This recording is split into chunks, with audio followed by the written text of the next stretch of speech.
Ne var da yok. Dünən möhkəm yağış yağırdı. Qoyunları qurt dərəsindən indirəndə 4-ünü 5-ini sel apardı. Getdi Hidayət müəllimin yanına. O əjdaha. Dedim ay Hidayət. O əjdaha. Xaricdə yenə peyda olub. Nə əjdaha, nə danışırsan? Qəzetlər də yazır. Deyirlər gözüyle görənlər də var. Eşinməmsən, göldə yaşayır.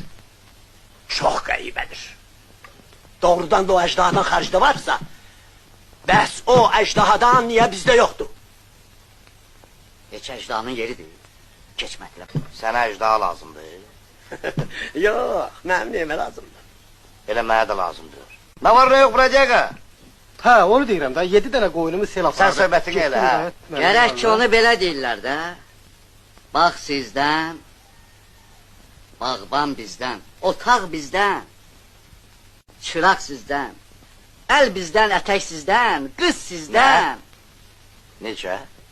O da bizdən. Siz bununla nə demək istəyirsiniz?